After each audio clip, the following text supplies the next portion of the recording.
Hello friends, welcome back to my YouTube channel SR news में आप सभी का फिर से एक बार स्वागत है। दोस्तों, उत्तर प्रदेश के ऊर्जा मंत्री ए.के. शर्मा, इन दिनों उनकी चर्चाएं सोशल मीडिया पर बहुत ही तेजी से हो रही थी और उनका हर एक जगह जगह से वीडियो क्लिप वायरल हो रहा था, जो कि वो किसी कार्यक्रम के दौरान अगर जा रहे थे तो सभी लोग उन्हें घेर कर अपनी आपबीती सुना रहे थे। उत्तर प्रदेश में बिजली न आने से जो भी लोगों को दिक्कतों का सामना करना पड़ रहा था, वह लोग ऊर्जा मंत्री को जगह जगह घेर कर अपनी आपबीती सुना रहे थे। और एक कार्यक्रम में, जो कि मुरादाबाद के कार्यक्रम में, जैसे ऊर्जा मंत्री वहां पहुंचे थे, वह उस कार्यक्रम की शुरुआत करने ही वाले थे कि वहां पर लाइन कट गई थी। अब यही सबको देखते हुए अब ऊर्जा मंत्री ए.के. शर्मा को ऐसा लग रहा है कि कहीं ना कहीं उनके विभाग में जो है जरूर कोई खामियां हैं, और इसीलिए सभी लोग चारों तरफ से केंद्र मंत्री और प्रधानमंत्री, सीएम के साथ साथ अब बिजली विभाग यानी ऊर्जा मंत्री ए.के. शर्मा के ऊपर भी लोग उंगलियां उठा रहे हैं। अब जो है ए.के. शर्मा यह जो है इस प्रकार से सभी अधिकारियों के साथ एक बैठक करते हैं और उस मीटिंग के दौरान सभी अधिकारियों की क्लास लगाते हैं, और क्लास लगाते हुए वह सभी अधिकारियों को डांट फटकार लगाते हैं। और डांट फटकार के दौरान सभी अधिकारी जो थे वह अपने सर को नीचे झुकाए हुए केवल और केवल ए.के. शर्मा की बात को ध्यान से सुन रहे थे। अब ए.के. शर्मा उन सभी अधिकारियों के सामने यह भी कहते हैं कि मानो बिजली विभाग वाले हमारी जो है वह सुपारी लेकर बैठे हैं। अब कहीं ना कहीं वह लोग हमें मारने की भी प्लानिंग रच रहे होंगे। आप सब लोग केवल एसी रूम में बैठे बैठे रिपोर्ट तैयार करें। जनता के दरवाजे पर पहुंचकर या फिर ज़मीन पर जो कुछ भी चल रहा है, इस बात से आप लोग नाखबर हैं, और वही आप लोग रिपोर्ट देते हैं जो कि आप लोग अधिकारियों को सौंपते हैं, और वही सब अधिकारी जो है हम तक वह रिपोर्ट पहुंचाते हैं। इसके साथ साथ वह पुलिस के अधिकारियों के साथ साथ बिजली विभाग के चेयरमैन और सभी अधिकारियों की भी क्लास लगाते हैं। वह उनसे यह भी कहते हैं कि आप लोग भी हमारे पास वही रिपोर्ट सबमिट करते हैं जो कि पुलिस वाले एसी रूम में बैठकर सभी रिपोर्ट को तैयार करते हैं। आप लोग भी ज़मीनी स्तर पर पहुंचकर जनता की जो भी दुख तकलीफ है अभी तक उसका सामना आप लोग कर ही नहीं पाए हैं। और हम अभी तक इतने दिनों से जो कि सभी गाँवों के दौरे पर निकले थे, वहाँ हर एक जगह जाकर मुझे केवल और केवल एक ही शिकायत सुनने को मिली है कि बिजली सही से नहीं आ रही है। कहीं पर 24 घंटे में केवल 3 घंटे की बिजली, कहीं किसी कार्यक्रम के दौरान जाने पर बिजली कट हो जाना, या फिर किसी एक आदमी के बिजली बिल न भरने पर पूरे गांव की बिजली काट देना। किसी के ट्रांसफ़र की मरम्मत करना हो तो वह भी आप लोग रोक कर रखें। अब ए.के. शर्मा सभी अधिकारियों के सामने कहते हैं कि हम कोई राशन की दुकान नहीं चला रहे, जो कि बिजली बिल अगर एक इंसान नहीं भरता है तो उसके वजह से पूरे गांव के लोगों की बिजली काट दी जाए।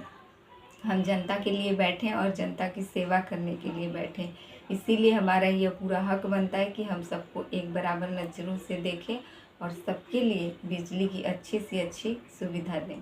ऊर्जा मंत्री ए.के. शर्मा भी इतनी बेइज्जत होने के बाद जो है अब एक्शन में आए। अगर वह पहले ही इस तरीके से एक्शन में आए होते और सभी अधिकारियों के साथ बैठक कर कर सबको डांट फटकार लगाए होते तो शायद आज उनकी इतनी बदनामी सोशल मीडिया पर नहीं होती।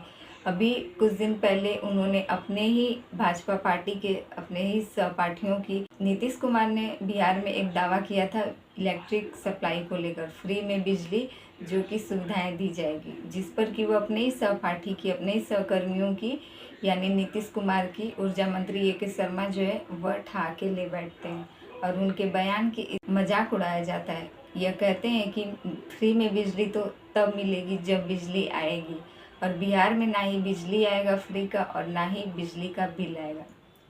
इस बात को कहने के बाद अचानक से पता नहीं क्या हुआ कि वह फिर अपने बयान को भी बदल देते हैं और सोशल मीडिया पर ही वह यह बात कहते हैं सबके सामने कि उन्होंने ऐसा कुछ भी नहीं कहा था। अब उनका कहना है कि वह नीतीश कुमार का समर्थक करते हैं। उनके राज में, नीतीश कुमार की सरकार में बिहार में बहुत अच्छे से अच्छी बिजली सुविधाएं दी जा रही हैं। अब यही सब को करते हुए जो है जनता और भी ज़्यादा गुस्से में आ जाती है और ऊर्जा मंत्री ए.के. शर्मा की चारों तरफ से बदनामी होने लगती है। और इन्हीं सब को देखते हुए अब उनको लगता है कि कहीं ना कहीं बिजली विभाग में, उनके विभाग में ज़रूर कोई कमियां हैं। तभी वह बैठक बुलाते हैं और सभी अधिकारियों की क्लास लेते हैं, उनको डांट फटकार लगाते हैं।